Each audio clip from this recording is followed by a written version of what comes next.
자, 오늘 증거할 말씀입니다. 요한복음 12장 39절에서 46절. 저희가 능히 믿지 못한 것은 이 까닭이니 곧 이사야가 다시 일렀으되 저희 눈을 멀게 하시고 저희 마음을 완고하게 하였으니 이는 저희로 하여금 눈으로 보고 마음으로 깨닫고 돌이켜 내게 고침을 받지 못하게 하려 함이니라 하였음이더라.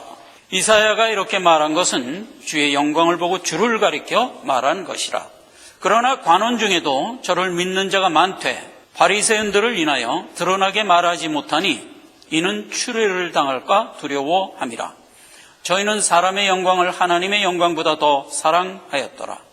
예수께서 외쳐 가라사대 나를 믿는 자는 나를 믿는 것이 아니요 나를 보내신 이를 믿는 것이며 나를 보는 자는 나를 보내신 이를 보는 것이니라. 나는 빛으로 세상에 왔나니 무릇 나를 믿는 자로 어두움에 거하지 않게 하려 함이로라. 아멘. 주님의 강권이라는 제목으로 은혜를 받고자 합니다. 공생의 사역 중에서 메인 부분을 다 끝냈어요. 갈릴리에 가서 사역하고 베레아에 와서 사역하고 유대 와서 사역하고 그리고 이제 남은 여정은 십자가에 못 박혀 죽으시는 고난주간만 남겨놓고 있습니다. 듣게 하시고 보게 하시고 주목하여 손으로 만지게 하는 방법으로 우리에게 모든 교훈을 끝냈어요. 주님의 강권으로 이어지는 겁니다. 외쳐 가라사대. 그러니까 주님이 외쳐서 크게 강권을 했다는 얘기예요.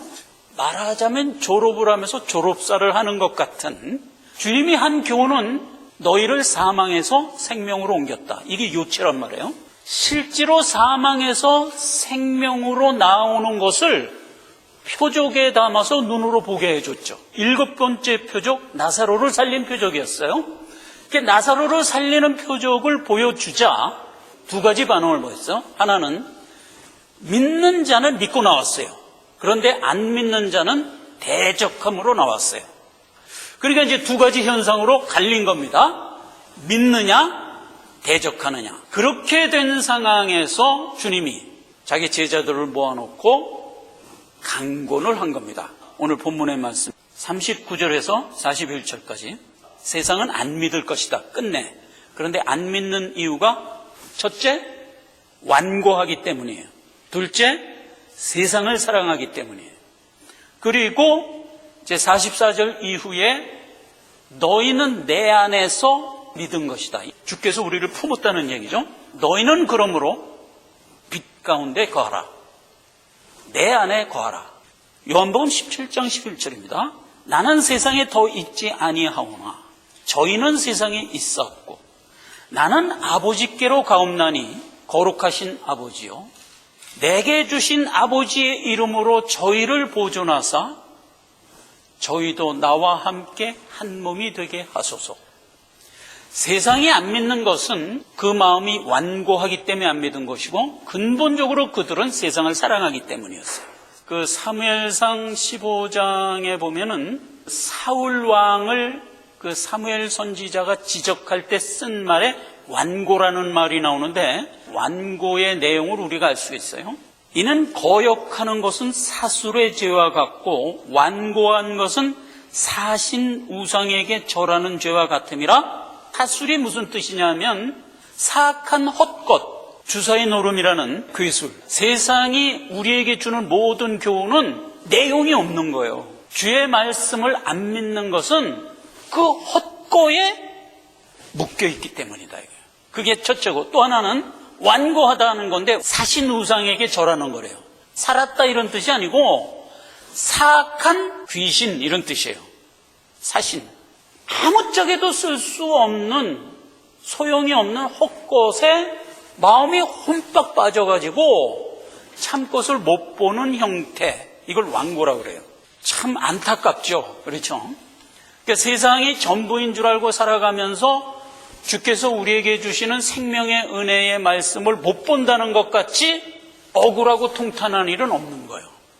하나님이 주신 생명의 복음의 말씀을 못 듣는 이유가 그렇게 어처구니 없는 이유라고요. 그리고 또 하나의 이유는 훅 지나가면 끝일 세상을 사랑하는 것 때문에 그게 안 믿는 그 한량한 이유라고요. 그러니 너희는 세상을 살아가면서 내가 준 말씀 안에 거하라. 이렇게 마지막 권면을 한 겁니다. 이제 자기의 모든 자녀들은 세상에 남을 거예요. 왜 남죠? 여기서 커야 되니까. 험한 쇠파가 어떻게 전개될 것을 주님은 아니까 세상은 주기를 했잖아요. 목소리를 높여서 강권을 하는 겁니다. 왜냐하면 주 안에 거하는 것만이 그 험한 세상에서 유일하게 평안하게 갈 길이기 때문에 지금 가야바가 한 사람을 죽여서 이스라엘이 망하지 않게 하자. 결국 예수를 십자가에 못 박혀 죽이기로 결단을 했죠. 그런데 그와 같은 똑같은 상황이 제자들에게 그대로 전가될 거 아니에요. 사도행전 5장에 가면 이전에 드다가 일어나 스스로 자랑하며 사람이 400이나 따르더니 그가 죽임을 당하며 쫓던 사람이 다 흩어져 없어졌고 그 후에 호족할 때 갈릴리에서 유다가 일어나 백성을 꿰어 쫓게 하다가 그도 망한 즉 쫓던 사람이 다 흩어졌느니라. 이제 내가 너희에게 말하노니 이 사람들을 상관 말고 버려두라. 이 사상과 이 소행이 사람에게서 났으면 무너질 것이요 만일 하나님께로서 났으면 너희가 저희를 무너뜨릴 수 없겠고 도리어 너희가 하나님에게 벌을 받으리라. 가말리엘이라는 교법사가 한 얘기예요. 자 보세요. 예수님이 막 복음을 전할 때는 많은 사람들이 믿고 나왔어. 사도들이 막 복음을 전할 때는 많은 사람들이 믿고 나왔어. 상황은 좀 똑같아요. 그랬더니 이때도 공의를 소집하고 이때도 공의를 소집했어요. 그런데 예수님 때는 공의에 나와서 누가 결론을 내렸어요? 가야바가 결론을 내렸어요. 한 사람을 차라리 죽이자. 그래갖고 이 사람을 망하지 않게 하자. 그런데 제자 때는 누가 공회에서 나와서 결론을 내려요?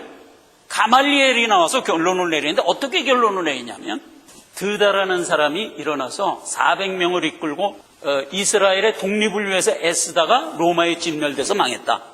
후에는 유다라는 사람이 일어나서 또 동일하게 독립전쟁을 하다가 로마에게 망했다. 지금 이 제자들이 유다나 드다와 같은 개념으로 나와서 백성들을 준동하는 거라면 저들은 망할 것이다. 가말리엘이 그렇게 얘기하는 거예요 지금. 그 우리가 잘 모르지 않냐. 그러니까 일단 내비두자. 내비두면 만약 제자들이 한 짓거리가 드다나 유다 같은 짓거리였다면 우리가 상관 안 해도 망할 거다. 그러나 하나님이 보내서 한 일이면 그땐 그것을 방해한 우리가 망하게 되지 않냐. 그러니까 버려두라. 그게 공회에서 결정이 돼갖고 제자들을 죽이진 못하고 위협만 해서 보냈어요. 그럼 주님은 똑같은 상황을 이렇게 다르게 처결하는 겁니다. 왜 그렇죠? 언약을 지키기 위해서요. 예수가 죽어서 많은 사람을 생명으로 인도하고자 하는 것이 하나님이 예수를 보낸 이유였잖아요. 그리고 그거는 말씀 가운데 언약되었던 내용이잖아요. 그러니까 그 언약을 지켜야 되기 때문에 예수는 죽게 하신 거예요, 하나님이. 그러나 여기서는 말씀은 땅끝까지 전파되어야 한다는 언약이 이루어져야 되기 때문에 제자를 안 죽이고 위협만 해서 보내는 것으로 처결을 했어요. 동일한 사건을 주님은 이렇게 다르게 처결하는 것을 우리가 보는 겁니다. 지금 가야바가 예수를 지금 누구로 본 거예요? 드다나 유다같이 본 거잖아요. 그럼 드다나 유다의 원조는 누구죠? 사두개파 마카비. 로마 전에 식민지로 있었던 셀루코스 왕조의 독립전쟁을 해갖고 100년간 이스라엘의 독립을 얻었던 자잖아요. 그래갖고 그게 이스라엘 백성들한테 고무가 돼 있는 거예요 지금. 근데 마카비가 그때 100년간 독립을 한 거는 마카비의 힘 때문에 독립이 된 거예요? 아니잖아요. 세계 시류의 어부지리로 얻었던 거잖아요. 근데 이 사람들 그렇게 오해하는 거지. 그게 이스라엘 백성들에게는 고무가 돼갖고 끊임없이 나도 이스라엘을 독립시키는 독립전쟁을 해서 한번 성공하리라 해갖고 드다가 일어났었고 유다가 일어났었고, 그러니까 그러한 개념으로 가야바는 예수도 일종의 독립군 중에 하나인 줄 알았지. 그럼 보세요. 가야바가 생각한 건 뭐냐면 드다나 유다 때는 한 400명 몰고 다니면서 그 짓을 했어.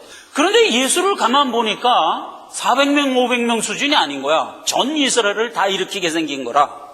안 되겠다. 이스라엘을 살리자. 예수를 죽였던 거잖아요. 한 사람을 죽여서 많은 사람을 살리자는 얘기는 로마서에 있죠. 로마서 5장 15절입니다. 그러나 이 은사는 그 범죄와 같지 아니하니 곧 한 사람의 범죄로 인하여 많은 사람이 죽었은즉 더욱 하나님의 은혜와 또는 한 사람 예수 그리스도의 은혜로 말미암아 선물이 많은 사람에게 넘쳤으리라. 이 선물은 범죄한 사람으로 말미암은 것 같지 아니하니 심판은 한 사람을 인하여 정죄에 이르렀으나 은사는 많은 죄를 인하여 의롭다 하심에 이르렀느니라. 아담의 범죄로 많은 사람이 다 죄악으로 떨어졌는데 예수 그리스도가 와서 의의 한 행동을 함으로 그 죄악에 떨어져 죽어 있는 많은 사람을 살렸다. 그래서 예수가 너희의 구세주다. 그 내용 그대로 가야바가 한 사람을 죽여서 이스라엘을 살리자라고 했던 거라고요. 절묘하게 맞았던 거죠. 그러나 가야바의 생각은 예수님을 드다나 유다처럼 생각한 데서 온 말인 것뿐이었다고요. 그러나 내용은 하나님의 구속사에 세워준 말씀 내용 그대로였다고요. 그래서 그는 성취시키는 거로 처결했다. 자, 여기까지 이제 우리가 정돈을 하면서 예수님은 제자들에게 우려의 마음을 담아서 너희가 앞으로 살아가야 할 세태는 계속해서 너희를 핍박하는 모드로 나올 것이다. 그러니 너희는 세상을 분별하면서 내 안에 거하라. 그때 상황이나 예수님이 재림할 때까지 상황은 똑같은 거예요. 근데 예수님은 지금 우리에게 뭐라고 명해요? 시루를 분별하고 내 안에 거하라. 예수를 드다나 유다처럼 생각하면 안 되잖아요. 그렇죠? 가야바는 비록 구속사의 내용 그대로 맞는 말을 했지만 시루는 잘못 분별했잖아요. 그러니까 우리가 시루를 바르게 분별해야 돼요. 예수님이 지금 모든 교훈을 끝냈어요. 그 모든 교훈을 갖고 있는 우리는 마땅히 시루를 분별할 수 있는 지각이 우리 안에 있다는 사실을 각인시켜주는 겁니다. 자, 그래서 오늘 이 복음의 기본 지식을 총동원해서 우리가 시루를 어떻게 바라볼 것인가, 이 얘기는 우리가 알면서도 실수를 해. 그래서 이제 그 부분을 좀 챙기려고 그러는 겁니다. 세상을 바라보는 눈, 그러면 오늘날 세상은 얼마나 커요? 그러면 이 큰 세상을 구석구석 보고 바른 판단을 하려면 어려워요, 물론. 그러니까 우리가 열심히 정보를 캡니다. 그래갖고 요즘에는 이제 미디어가 많이 발달됐기 때문에 뭐 방송국도 보고 책도 보고 하면서 이제 시루를 판단합니다. 어려워요. 하나님이 이스라엘을 택했어요. 민족을 택했을 때 그게 택함받은 우리의 모형이에요. 근데 이스라엘 중에 있는 믿음의 씨를 택하여 구원으로 인도했어요. 그러면 사람으로 봤을 땐 이스라엘이 그러한 택함을 받았지만 이스라엘이라는 나라를 놓고 보면 그게 곧 전 세계의 모습이에요. 비약으로 지금 튀는 것 같은데 아니에요. 똑같아요. 이스라엘이라는 작은 나라잖아요. 작은 나라인데 그게 곧 누구의 모습이다? 전 세계의 모습의 엑기스예요. 이스라엘을 택함으로써 전 세계를 다스리는 것과 같은 모양이에요. 그래서 보세요. 옛날에 예수님이 이스라엘에 가서 복음 사역을 했을 때 이스라엘의 모습을 한번 상기해 보자고요. 어떤 모습이었어요? 첫째, 갈릴리가 무엇에 대한 상징이었죠? 흑암의 땅 이방의 상징이었어요. 그러면 갈릴리에 있는 백성들의 모습은 뭐죠? 완전히 이방이에요. 그러니까 예수님 오기 1000년 전에 이미 이들은 신앙을 버렸어요. 금송아지 만들어 놓고 이게 신이다 그랬어요. 금송아지 만들어 놓고 이게 신이다 하는 건 무신론이라는 뜻이에요. 그게 뭐냐 하면은 모세가 출애굽해갖고 시내산으로 십계명 받으러 올라갔을 때 밑에서는 무슨 일이 일어났죠? 무신론으로 회개해버렸어요. 그게 금송아지 만들어 놓고 일어나 춤추며 뛰놀았더라 하는 말이 그 말이에요. 음란히 즐겼더라 하는 뜻이에요. 무신론자들이 살아가고 있는 패턴이 뭐죠? 육정대로 사는 거예요. 육정대로. 그리고 유물론, 세상이 다로 알고 사는 거예요. 신이 없는 거예요. 그러니까 이 세상이 다다. 그러니까 이 세상을 신으로 생각하는 거예요. 그렇게 된 걸 무신론이라고 그래요. 그러니까 그 그때 이스라엘의 10지파는 예수님 오기 1000년 전에 이미 그 길을 택해버린 거예요. 그리고 사마리아에다 금신상 2개, 그것도 하나도 아니고 2개 만들어 놓고 자기가 가지고 있던 신앙을 다 버린 거예요. 그러니까 이방으로 돌아간 거예요. 그리고 아스로하고 피가 섞여서 10지파를 찾아낼 수가 없어요. 그러니까 10지파가 갓, 아셀, 납달리 이런 지파들을 도무지 찾을 수가 없는 거예요. 다 피가 섞여버렸어요. 그게 1, 2년도 아니고 1000년간 그렇게 흘러놓은 거예요. 그러니까 오늘날 이스라엘에 살고 있는 백성 아무나 붙들어 놓고 너 무슨 지파냐 하면은 무슨 지파겠어요? 오직 유다 지파는 베냐민 지파예요. 나머지 10지파 중에 하나련이 생각하면 안 돼요. 그래서 언제부턴가 이스라엘이라는 나라 자체가 이스라엘이라는 말을 못 써. 뭐라고 써요? 유다라고 그러잖아요. 그러니까 이스라엘은 유대 족속만 남은 거예요, 지금. 나머지 10지파는 그 근본을 찾을 수가 없어요. 그 상황을 아셔야 돼요. 그러니까 성경이 갈릴리를 이방의 땅의 대명사로 세운 거예요. 그게 이제 이스라엘이 갖고 있는 모습의 3분의 1이에요. 그 다음에 또 3분의 1은 뭐냐? 유대 교인들이죠. 완악이 뭐라고 그랬어요? 사신 우상에게 절하는 거라고 그랬어요. 사신이 뭐예요? 헛고의 마음이 홀랑 뺏겨갖고 참을 못 보고 있는 무리들, 이게 유대교란 말이에요. 그런데 성경은 그 유대교를 뭐라고 지칭해요? 실상은 사단의 회라. 그래서 말하자면 사단의 엑기스와 같은 무리, 이게 유대교예요. 그게 한 무리. 그 다음에 나머지 한 무리는 뭐예요? 그 당시 로마죠. 그러니까 본디오 빌라도, 실제로 유대를 지배한 세력, 그게 로마 세력. 이렇게 해서 세 부류가 그 당시 예수님이 사역하던 당시에 이스라엘의 구성 요소였다고요. 다시 정리. 첫째, 이방인, 무신론자. 둘째, 사단의 회, 유대교. 셋째, 지배하는 지배 부류. 이렇게 셋이에요. 그러면 세상을 바라보자고요. 세상의 대부분을 차지하고 있는 게 뭐예요? 무신론자들이에요. 그게 대부분 무신론자예요. 그들은 뭐를 추구하면서 살죠? 육정만 추구해요. 세상이 다인 줄 알고 살아요. 또 하나가 있어요. 종교인들. 기독교는 종교라고 하면 안 되건 생명이니까. 예수님 당시에는 그게 유대교와 같은 거예요. 종교인들. 종교인들은 자기가 가지고 있는 종교의 그 어떤 이데올로기가 다인 줄 알고 거기에 완고하게 붙들려면서 참을 못 보고 있어요.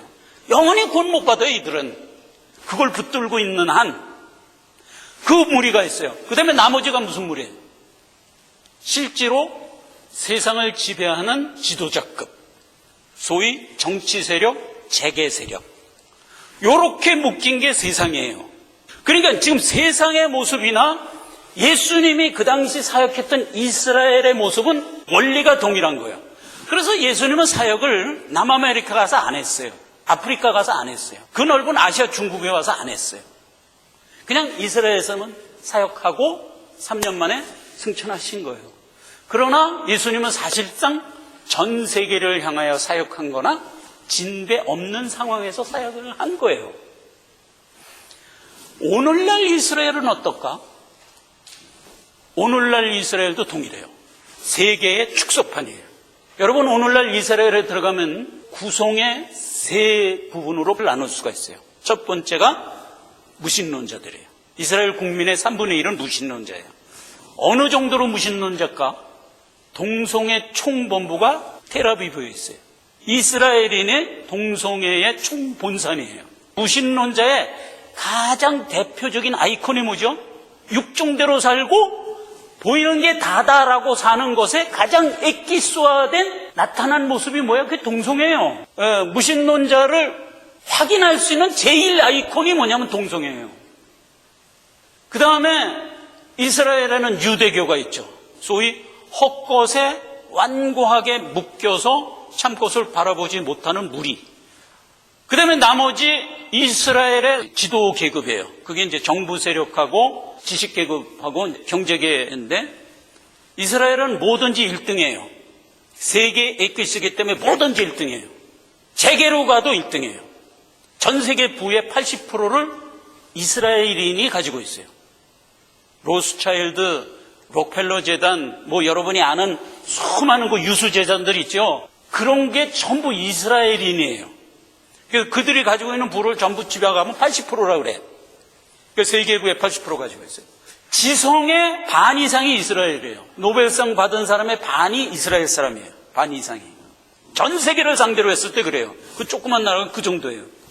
지성과 재계와 정치력에 중심된 사상이 다 이스라엘인들이 세계 탑이에요. 그렇기 때문에 자 보세요. 세상이 어느 방향으로 흘러갈 것 같아요? 세상의 지성이 추구하는 대로 흘러가요. 근데 그 세상의 지성의 탑의 대부분이 누구랑? 이스라엘. 그러니까 이스라엘이 하고자 하는 대로 세상은 가도록 돼 있어요. 이건 너무나 당연한 거예요. 무슨 어떤 심오한 초월적인 어떤 역사 때문에 그렇게 될 거라 이렇게 생각하는 게 아니고 그냥 상식이라고. 그냥 상식. 세상을 이끌어가는 지성의 대부분이 이스라엘이니까 당연히 세상은 추구하는 바가 뭐예요? 이스라엘 지향적일 수밖에 없잖아요. 그러니까 지금 세상이 어떤 방향으로 흘러갈 거냐라는 것을 판단하려면 이스라엘이 어떤 정책을 구사하고 있느냐를 보면 그게 곧 세상이 추구하는 바예요. 아주 쉬운 시루시를 우리에게 준 셈이에요. 하나님이. 그래서 우리가 그걸 보면서 세상을 분별하면 틀림없어요. 그렇게 돼 있어요. 분쟁을 놓고 볼까요? 세상에 많은 전쟁이 있어요. 근데 분쟁이 무슨 이유로 분쟁이 생겨요? 이해관계가 엇갈리는 데서 오는 게 분쟁이잖아요. 그럼 이스라엘의 이해관계가 엇갈리는 세력이 누구냐를 보면 세상의 분쟁의 내용을 알 수가 있어요. 똑같아요. 이스라엘에서는 목매간에도 지금 바라는 게 뭐죠? 성전을 짓고자 해요. 성전을 짓고자 하는데 성전을 질 수 있는 여건이 지금 안 돼 있어요. 왜냐하면 성전 자리에 지금 딱 이 사람 황금사원이 가서 앉아있네. 그럼 그거 가서 확 헐어버리고 거기다 성전 줬으면 참 좋겠는데 그렇게 하려면 그게 쉬워요? 전쟁 나게 생겼잖아요. 그럼 그 생각이 누구의 생각일까? 세계의 생각이라니까 비약하는 것 같아요? 아니에요. 세계의 생각이에요. 왜냐하면 세계의 지성이 대부분이 이스라엘 사람이니까. 그게 세계의 방향이에요, 그게. 보세요. 실제로 지금 분쟁을 보면 이슬람권하고 유대권하고의 마찰이에요. 이슬람권에서는 어떻게 하든지 이스라엘을 멸절하려는 계획을 항상 가지고 있어요. 그 대표 주자가 누구냐면 이란이잖아요.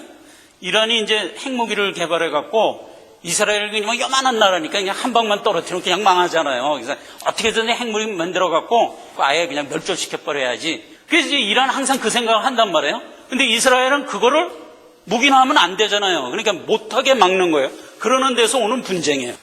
그렇게 분쟁이 되는데 이슬람 안에서 자중질환이 일어났어요. 시아파, 수니파로 갈렸어요. 시아파는 시조를 생각했어요. 시조. 그러니까 마호멧이 죽고 나서 마호멧의 자녀들로 하여금 대를 잇자라고 주장하는 게 시아파예요. 시조파라고 생각하면 돼요. 그런데 수니파는 뭐냐면은 그냥 공회를 열어서 뽑자. 그게 수니파예요. 그래갖고 이슬람교는 두 파로 나눴어요. 시아파가 대표적인 나라가 누구예요? 이란이에요. 그 다음에 수니파의 대표 주자가 사우디아라비아예요. 그래서 공회에서 대표자를 뽑자. 그래갖고 이제 사우디아라비아는 수니파예요. 그러니까 이슬람교 안에서는 사우디아라비아하고 이란하고 항상 으르렁거리지. 으르렁거리는 데서 온 전쟁이 뭐예요? 요즘 IS 전쟁이에요. 그게 시리아 전쟁이에요. 근데 시리아의 정부군이 시아파예요. 근데 시리아에서 핍박을 받고 있던 수니파가 반군을 일으켜갖고 반란을 일으킨 거예요. 그랬더니 시리아에서 정부군이 시아파지.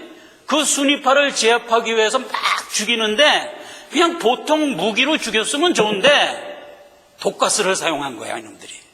시리아 정부군이 독가스를 사용해버린 거야. 이 독가스나 핵을 사용하면 세계 열강이 가만히 있질 않거든. 그럼 세계 열강이 가만히 있지 않는 게 누구 생각이에요? 자꾸 확인하는 거예요. 이게 이스라엘 생각이라니까. 그러면서 세계 생각이라고요. 독가스 쓰면 안 되잖아요. 그 조그만 이스라엘에 와서 독가스 확 뿌리면 그냥 망하는데. 그러니까 이제 시리아 정부군을 당연히 멸절을 들어가지. 이란은 어떻게 하든 시리아 정부군이 시아파로 딱 장악하게 해야 이스라엘에 가깝잖아요. 그러니까 언제든지 일촉즉발 이스라엘을 공격하기 쉬우니까 자꾸 지원을 하는 거야. 자꾸 지원을 하는데 이란도 그러려니까 힘이 있어야 되잖아. 핵무기를 하려고 그러는데 도무지 핵무기를 만들 수가 없네. 전 세계 눈이 너무나 엄청나서. 그래서 몰래 만든 게 누구예요? 북한을 이용했단 말이에요. 북한한테 돈을 계속 돈줄을 대주고 핵무기를 개발하게 한 거야. 그래갖고 그거를 갖고 오면 되니까. 그래갖고요, 북한의 핵무기 그 사진들을 이제 외신에서 찍은 사진에 보면 거기 반드시 아랍 놈이 한 서너 명 서 있어. 그게 이란 놈들이. 그거를 뭐 이스라엘의 정보국이 모르겠어요? 당연히 알죠. 그러니까 뭐 그런 한간에 그런 얘기도 있는 거예요. 북한을 북복하려면 미국이 와서 할까? 아니, 이스라엘이 와서 할 것이다. 지금 예수님이 십자가에 못 박혀 죽으시고 승천하고 나서 시류는 어떻게 흘러가냐 하면 마카비 형제가 독립운동을 하고자 했던 그 기류가 엄청나게 커졌어요. 반군 세력이. 그러니까 로마가 이건 도저히 방치할 수 없다 그래갖고 진멸을 들어간 거예요. 진멸을 들어갔고 AD 70년에 티투스 장군을 보내서 완전히 진멸을 해버렸어요. 그래서 AD 70년에 이스라엘이 세계에서 사라져버린 거예요. 사라져버리고 1948년도에 유엔의 승인하에 지금 이스라엘 나라가 생긴 거예요. 오늘날 우리에게 이스라엘을 다시 보게 한 게 뭐예요? 이스라엘을 통해서 세계를 바라보라 하는 장치를 우리에게 열어줬다. 우리는 이렇게 판단하는 게 옳아요. 자, 그렇게 해서 70년에 이스라엘은 국가가 망해요. 바로 가야바가 우려했던 대로 이스라엘은 망해버려요. 그리고 이어서 AD 90년에 가면 이스라엘에 남아 살고 있는 유대교인 등에서 납비들이 모여서 랍비 선언을 합니다. 근데 그 랍비 선언의 내용이 뭐냐면 기독교 추례를 합니다. 여기 그랬죠? 이스라엘 백성들이 예수를 많이 믿고 나오나 뭐가 두려웠다? 유대교의 추례가 두려웠다. 그래서 대놓고 믿었다고 얘기를 못했더라 하는 얘기가 오늘 본문에 나오죠. 추례. 그럼 추례가 뭐냐면 이스라엘 정부가 그런다는 게 아니라 유대교가 사람 취급을 안 하는 겁니다. 그러니까 이스라엘 유대교 사상을 갖고 있는 나라에서는 일상생활을 영위할 수가 없어요. 그러니까 마트 가서 물건도 못 사. 그러니까 마트에다가 이렇게 사진을 걸어놓고 이 사람은 기독교 믿는 신자입니다. 이러면 그 사람 그 마트에 들어와서 물건을 못 사는 거라. 그게 이게 일상생활을 못 하는 거예요. 이게 추례가 굉장히 힘든 거예요. 그래서 오늘날까지도 이스라엘에는 기독교 신자가 개종을 하면 어떻게 돼? 유대교 관습을 가지고 있는 이스라엘에서는 추례를 해버리니까. 그게 AD 90년도에 추례 선언을 한 게 아직까지도 그게 이어오는 거예요. 그렇게 해서 이제 90년대에 추례를 하고, 그 다음에 어처구니 없는 기독교인 박해가 시작되는데, 로마 황제 네로로부터 출발해갖고 300년간 이어집니다. 무슨 뭐, 이념이나 사상이나 이런 게 뭐 대칭돼서 박해하는 게 아니야. 그냥 그 박해가 300년간을 이어가죠. 그래서 주님은 그 박해 기간 동안에 기독교의 모든 굳건한 교리를 정립시켜 주지요. 그래서 오늘날 가지고 있는 모든 기독교의 바른 교리가 기독교 핍박 300년 기간 동안에 다 세워집니다. 그렇게 해갖고 세계는 지금 요동치면서 여기까지 오고 있는 겁니다. 오늘날 이스라엘 나라에 가면 이스라엘이 추구하고 있는 목표가 있어요. 세계 1등 국가가 되는 거예요. 그럼 이스라엘은 그러한 능력이 있냐? 없냐? 있어요. 세계 지성의 과반 이상이 이스라엘인이고 세계 재력의 80%를 이스라엘이 갖고 있기 때문에 세계 1등 국가가 넉넉히 될 수 있는 여건이에요, 사실은. 그런데 그러한 정책 방향이 어디서 나온 거예요? 유대교가 가지고 있는 메시아 사상인 거예요, 그게. 그러니까 유대교인들은 다윗 임금과 같이 강력한 군왕이 나와서 이스라엘을 세계 1등 국가로 만들어주기를 오늘날도 염원하고 있어요. 예수님 당시에도 예수를 믿고 구원 얻은 자까지도 그 생각을 하고 있을 정도였으니까. 나중에 정돈이 돼갖고 바른 메시아상으로 갔지만 예수님이 부활 승천하는 그 순간까지 믿는 많은 사람들도 어떻게 생각을 했어요? 예수를 다윗 임금 정도로 생각한 거예요. 그래서 승천하고 있는 예수님을 붙들고 뭐라고 얘기했어요? 주여, 이스라엘을 회복할 때가 이때이니까? 하고 묻잖아요. 그 정도라니까. 그러니까 이스라엘이 가지고 있는 메시아 사상은요, 그 정도로 강력한 거예요. 그런데 실제로 메시아는 온 것이었고 그것은 율법 시절에 주었던 언약이었었지, 그들이 모르고 지금도 메시아를 그렇게 대망하고 있다고요. 그래서 이스라엘이 추구하는 것은 메시아 사상에 따른 세계 1등 국가가 되는 것, 이게 이스라엘의 목표라고요.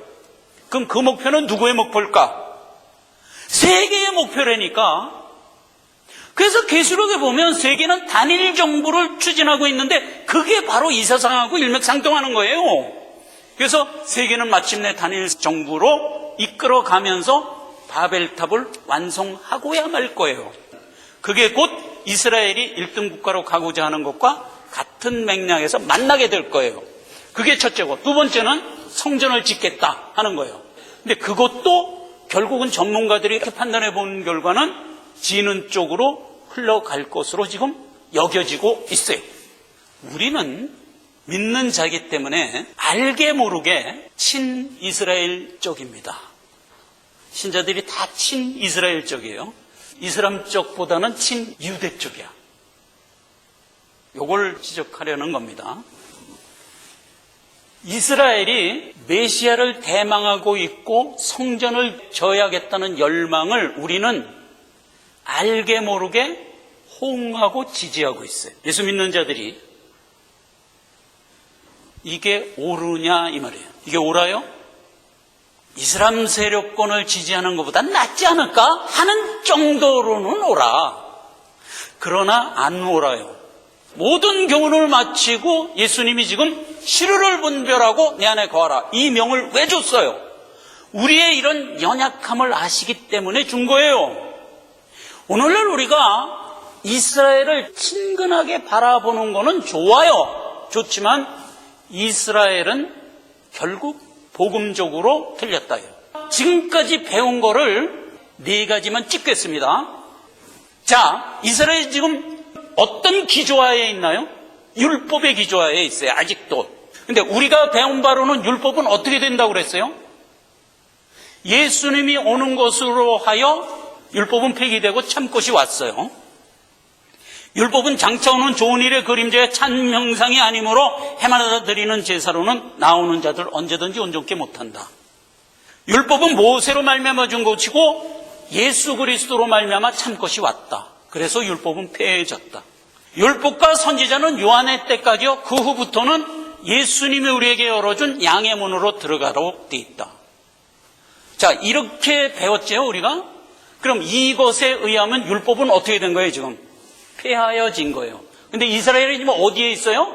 아직도 율법 아래에 있어요. 그럼 틀렸어요? 맞았어요? 틀렸어요. 그걸 왜 분별을 못하냐 이거예요. 그냥 친이스라엘 편이 돼갖고 어떻게 해서든지 이스라엘이 추구하는 게 이루어졌으면 좋겠다 하고 알게 모르게 생각한다니까. 아니에요. 빨리 정신 차려라. 율법 아래 머물러 있는 한 멸망밖에 없다. 이게 옳은 분별이지, 율법. 그 다음에 대제사장. 율법은 약점을 가진 사람들을 제사장으로 세우거니와 율법 후에 하신 맹세의 말씀은 영원히 온전케 되신 아들을 세웠느니라. 그래서 율법에 준 대제사장은 폐하여지고 대신 온 게 누구예요? 참 대제사장인 예수님이 오신 거예요. 그럼 대제사장은 이제 이스라엘에게 있으면 돼요, 안 돼요? 안 돼요. 이스라엘은 아직도 대제사장 제도 아래 있고 이게 틀린 거예요. 메시아로 들어가 볼까요? 메시아는 구약 때 이미 언약 가운데 우리에게 약속해 줬죠. 내가 너와 같은 형제를 세워서 메시아로 보내줄 것이다. 그의 말을 들으라. 그 언약 그대로 예수님이 오셔서 성취시켜 줬어요. 그러니까 이스라엘은 다른 메시아를 기다릴 필요가 있겠어요? 없겠어요? 없어요. 미가서 5장 2절에도 이미 기록되어 있어요. 베들레헴에서 메시아가 나오리라. 동방박사가 그 헤로데게 와서 메시아가 어디서 나겠느냐라고 물을 때 그때 서기관들과 바리새인들이 메시아는 베들레헴에서 오게 되어 있습니다 라고 이미 얘기한 바예요. 그러니까 메시아는 베들레헴에서 나온 거예요. 그렇게 된 메시아를 지금 이들은 어떻게 생각해요? 메시아를 메시아로 안 봐요. 우리는 십자가에 못 박힌 그리스도를 전하나 메시아를 전하나, 그러니까 이미 메시아가 왕 거예요. 그러나 유대에게는 꺼리끼는 것이요 이방인에게는 미련한 것이라. 그 메시아를 세상은 미련하게 보고 유대인은 죽일 사람으로 본다 이거예요. 이게 틀렸어요, 맞았어요? 틀렸잖아요. 그러니까 이스라엘 사람들이 목매간에도 메시아를 기다리고 있는 것은 너무나 안타까운 어리석음이죠. 그 다음에 성전. 이스라엘은 지금 성전을 짓고자 해요. 근데 성전에 대하여 예수님은 지금 어떻게 얘기했는가를 우리가 배운 대로 확인해 보자고요. 예수님이 유대에 와서 첫 복음을 시작할 때 제 일성이 뭐였어요? 이 성전을 헐라. 너희가 나를 십자가에 못 박으라. 이 말이었어요. 그러면 예수님이 한 성전은 무슨 말이라고 그 다음에 해석이 되어 있었어요? 자기 육체를 가리켜 한 말이라. 그러니까 성전은 마땅히 헐어져야 되고 참 성전인 예수가 오는 것으로 성취가 된 거예요. 그런데 예수님은 어디까지 그걸 이끌어가요? 내가 머리가 되고 나와 한 몸을 이루고 있는 너희가 성전이다 까지 이끌어가잖아요. 그래서 오늘날 예수를 믿고 있는 우리가 바로 성경이 얘기하는 성전이었다고요. 예수님은 그랬잖아요. 너희가 내 안에 있으면 내가 너희 안에 들어가서 거처를 너희로 하겠다. 그래 우리가 성전이 된 거예요. 그런데 이스라엘 백성들은 지금 성전을 짓고자 해요. 바른 생각이에요? 안타깝고 어리석은 생각이다 이 말이에요. 왜 헛된 예수님이 그 헐어버린 그 성전을 다시 지려 하느냐, 그렇게 생각을 해야지. 또 하나, 이스라엘은 모리아산에 있는 황금동을 헐어버리고 그 자리에 성전 짓기 위하여 성전을 지으면 들여놓을 많은 기물들을 지금 다 만들어 놓고 있어. 다 알아요? 메노라, 이렇게 양쪽으로 4개씩 나온 촛대, 떡상, 금쟁반, 무슨 물두멍, 기구와 기물들을 지금 다 만들어 놓고 있어. 다 수금과 비파까지 다 만들어 놓고 지금 성전만 지면 되도록 기다리고 있어요. 그것도 율법 안에 들어가 보자 말이에요. 그 수많은 기물들은 무엇에 대한 모형이었냐? 히브리서 9장 1절입니다. 천 언약에도 섬기는 예법과 세상에 속한 성소가 있더라. 예비한 첫 장막이 있고 그 안에 등대와 상과 진설병이 있고 성소라 일컫고 둘째 시장 뒤에는 장막을 지성소라 일컫고 금향로와 사면을 금으로 싼 언약기가 있고 그 안에 만나를 담은 금 항아리와 아론의 쌍난 지팡이와 언약의 비석들이 있고 그 위에 속죄소를 덮는 영광의 그룹들이 있으니 이 모든 것을 일일이 말하려면 내게 시간이 부족하리로다. 이게 다 모형이잖아요. 이 모든 모형은 어떻게 됐어요? 오늘날 예수 믿고 성전이 된 우리가 주의 믿음 갖고 힘차게 나가면서 흘리는 우리의 성화의 생활 한 모습이잖아요. 그것들 한 땀 한 땀이 이 성전에 있는 모든 기물들이 지정하는 바잖아요. 금향로는 뭐라 그랬어요? 기도라고 그랬잖아요. 촛불은 뭐라 그랬어요? 빛이라고 그랬잖아요. 너희는 빛의 자녀라. 너희는 기도의 자녀라. 구구절절히 우리를 인격적으로 교훈해가면서 이끌었던 모든 사안들이 이 기물이잖아요. 아직도 이걸 모르고 성전에 들어가면 써야지 하고 앉아있는 거를 우리가 바르게 분별해야지. 그러면 시류대로 봅시다. 이스라엘은 결국 성전을 질까요, 못 질까요? 성경은 놀랍게도 질 거라고 되어 있습니다. 마가복음 13장, 마태복음 24장에 보면 멸망에 가증한 것이 거룩한 곳에 선 것을 보거든 가로 열고 읽는 자는 깨달을진저 가로 닫고 너희는 산으로 도망하라.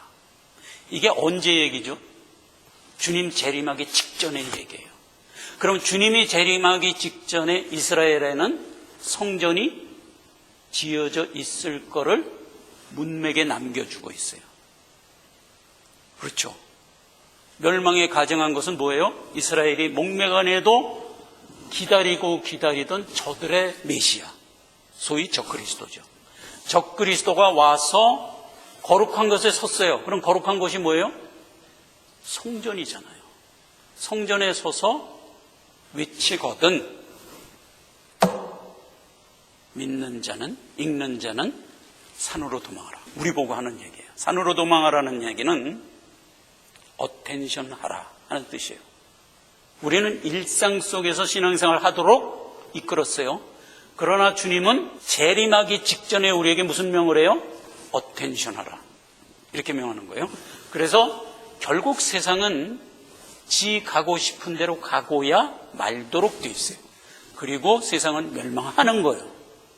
이 모든 시류를 우리가 배운 그대로 가지고 분별을 하고 마지막 계시록으로 준 것을 통해서 또다시 확인하고 바른 성정을 가지고 시류를 바라보는 자가 되라 이 말이에요. 기도하겠습니다. 하나님 아버지 은혜를 감사합니다. 오늘 하나님께서 모든 교훈을 마치고 강권하는 것으로 교훈을 주십니다. 너희는 혼탁한 시류에 요동하지 말고 빛 내 안에 거하라. 이 세상에서 우리만이 바르게 보고 바르게 분별하는 자인 것을 깨닫습니다. 감사를 드립니다. 이 바른 성정을 가지고 이 혼탁한 세상에서 빛으로 살아가게 하옵소서. 예수님의 이름으로 기도했습니다. 아멘.